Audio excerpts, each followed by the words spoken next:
Hi, and welcome to this edition of Real Lives. I'm here with Andy Pople, who's going to tell us like it is. Hi, Andy, how are you? Hello, yes, I'm very well, thank you. Nice to see you, Anne.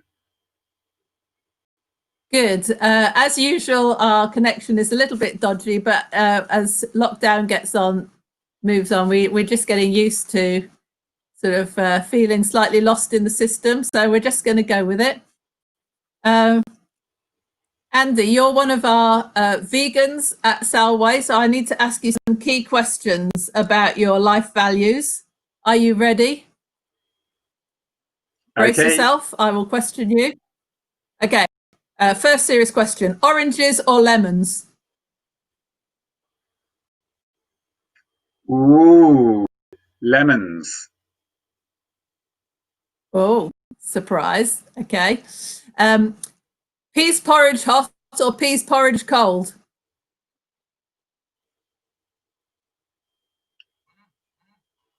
Peas porridge hot. Oh, yeah, controversial choice, but okay. Salad or cooked veg?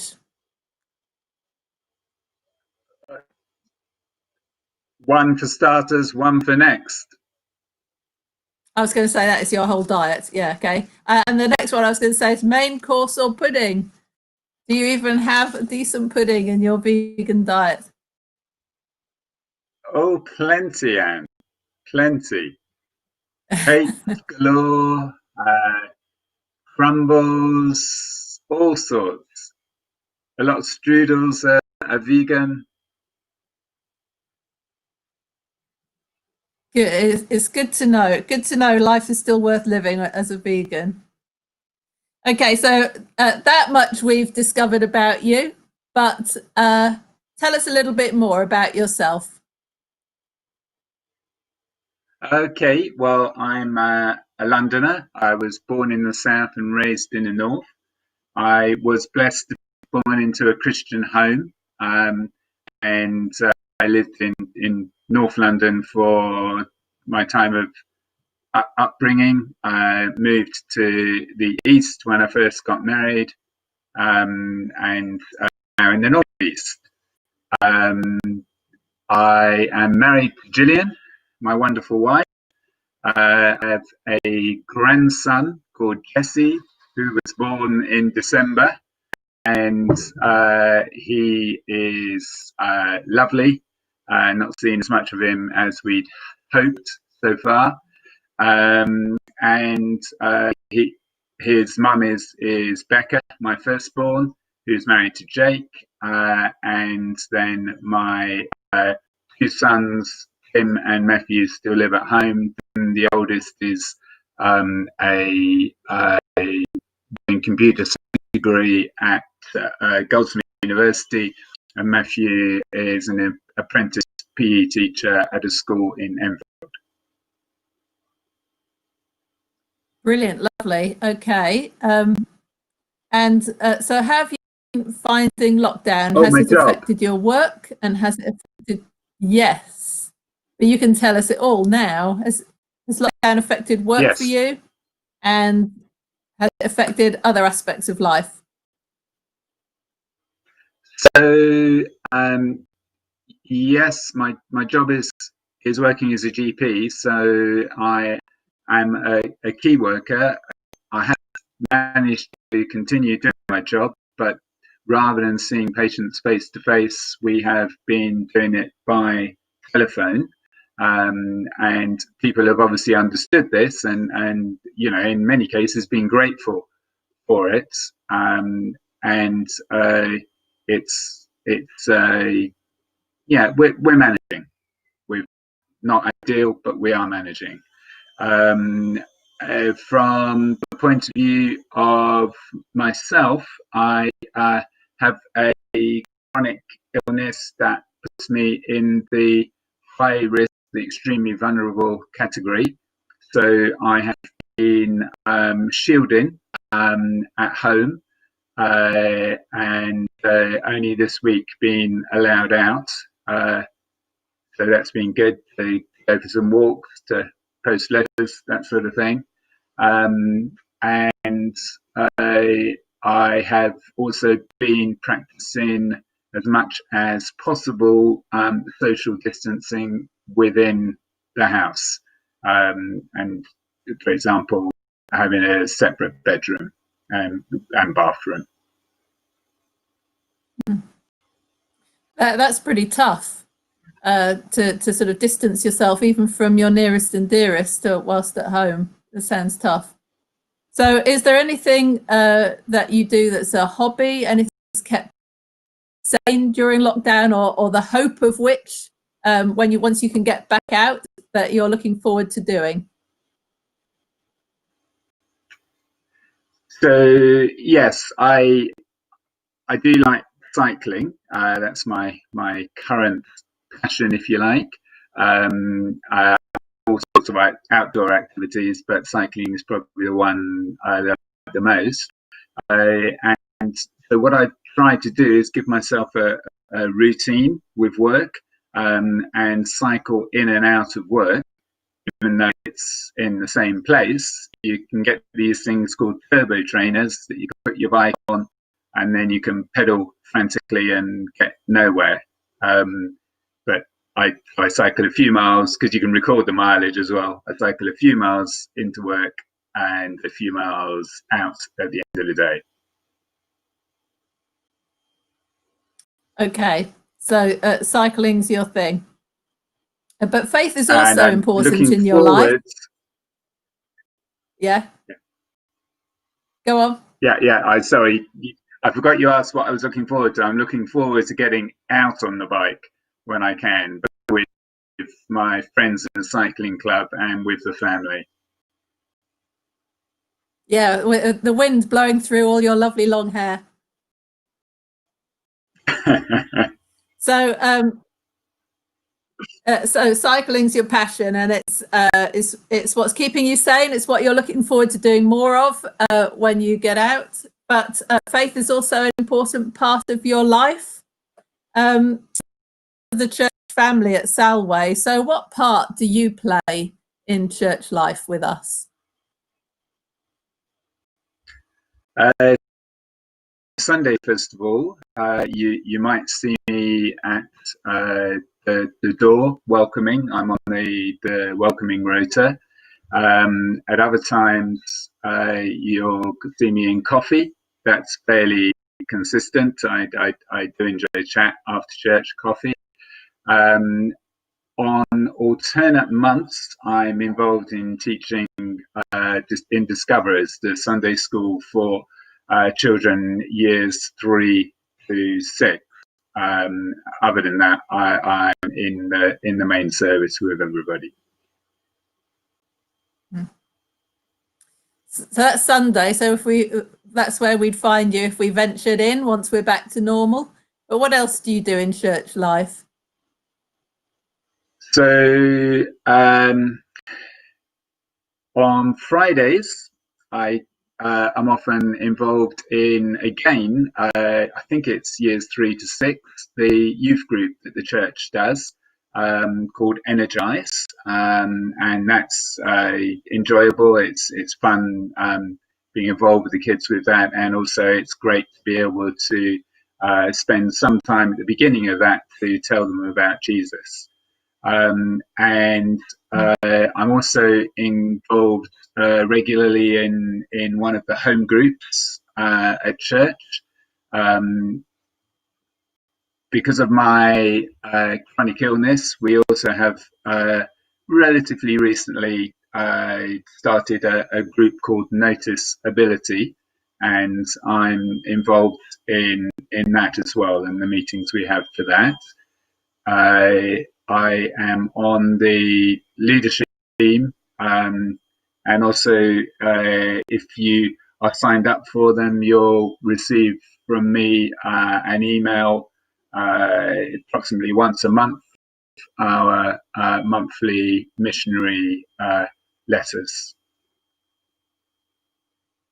Brilliant. So you're involved in sort of quite a lot of different aspects of church life, keeping you busy for sure. You mentioned home groups. What exactly is a home group? Why do you go to that? So a home group is a time where you can meet together with other Christians from the church in a smaller group and talk really more about the Bible and also share items for prayer and pray for each other. So it's like a support group, really. On a Sunday, a lot of the stuff that we learn and is from the front. We also obviously get the wonderful opportunity to worship, to sing and worship. Uh, we would not do that in our home group, although some can sing, some, like myself, definitely cannot. Um, so we, in the home group, we tend to have the opportunity to get to know each other a bit more, share more details about our lives, get support for uh, difficulties maybe that we're finding in a Christian life, or share joys as well, to pray together and to study the Bible. So just kind of doing life together sounds really worthwhile. So, the question, I guess, is what difference does faith actually make to your life? It's keeping you busy, but what difference does it make to your life? Okay. So as I said, was brought up in a Christian home. I actually became a Christian, made a commitment when I was about 8, which has affected my life from the point of view that since I was about 16, I've been teaching children about Christian faith on a pretty continuous basis. And that's one difference. Because I became a Christian when I was younger, my thought processes have been affected by that. It's affected, for me, my choice of job, my choice of the place that I do my job in the East End of London. It's affected my choice of wife. From the point of view of, it was very important for me that Gillian is a Christian. She happens to be wonderful as well, but the important thing was that she's Christian. And it also has not affected me very much from the point of view of persecution. There was some difficult decisions and some refusals of jobs I got, probably because of stances of beginning of life and end of life issues, but has affected me in the help and support that I have received from other Christians and from God in difficulties that I've gone through in my life. The chronic disease that I have almost took my life in the turn of a century. And the church, Salway, were very, very supportive of me at that time. And yes, I owe other Christians a lot, and I owe God a lot for being with me and helping me through all sorts of difficulties, and teaching me through those too. Thank you. Yes. Yeah, it's really good to hear how God has helped you directly, and also helped you by giving you a church family to be around you and your own family. So just in concluding, I just want to know, do you have a motto for life that you can share with us, and why? What does it mean to you? Well, I have two. One of them's a little bit tongue-in-cheek. They're both biblically based. The first one, the tongue-in-cheek one, is keep alert. Britain needs alerts. And the second and more serious one is keep on going on. So it's all about persevering in the Christian faith.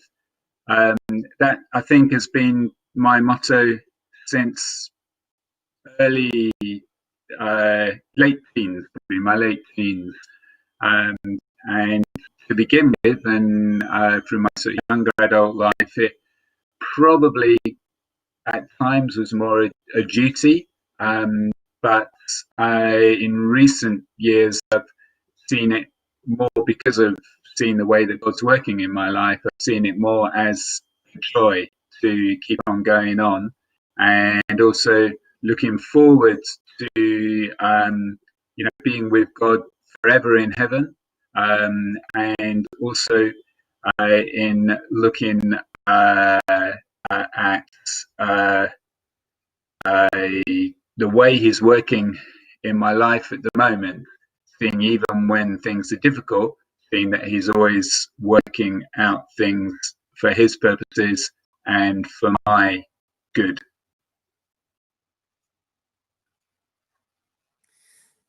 Thank you for that real statement of what faith is and means to you, and means increasingly as you go through life. Andy, it has been a pleasure to talk to you today, so look forward to seeing you after lockdown, whizzing past on your bike. But for now, bye. Thank you. Bye bye.